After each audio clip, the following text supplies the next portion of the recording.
Europe 1 vous le révélez dans le journal de 7 heures. Le paiement sans contact pourrait être limité non plus à 30 mais à 50 € dans quelques jours. Cela dépendra du résultat de tests techniques. Bonjour Maxime Chipoy.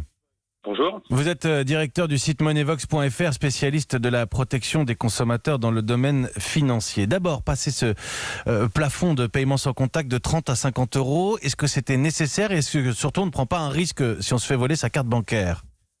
Alors, est-ce que c'était nécessaire ? Oui, puisque le paiement sans contact, c'est le meilleur moyen pour éviter de se faire transmettre le coronavirus, puisque les moyens de paiement, les terminaux de paiement des commerçants sont touchés, selon le commerçant, par des dizaines ou des centaines de personnes par jour. Donc, c'est un gros risque de transmission.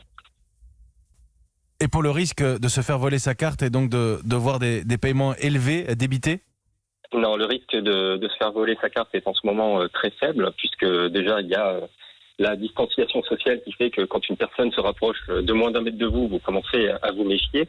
Donc le risque est très très bas. Et si jamais vous vous faites voler votre carte, la réglementation européenne fait que vous êtes protégé à 100% sur les montants qui vont être utilisés après avec la carte volée. Donc le risque est vraiment très très faible.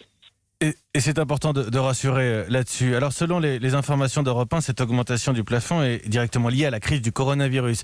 Pour autant, on sait que les Français l'adoptent de plus en plus, ce paiement sans contact. Cette modification, elle peut rester dans la durée, être maintenue après ?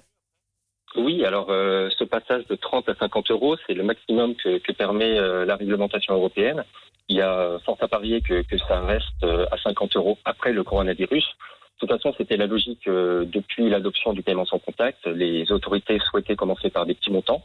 Donc ça avait été dans un premier temps 20 €.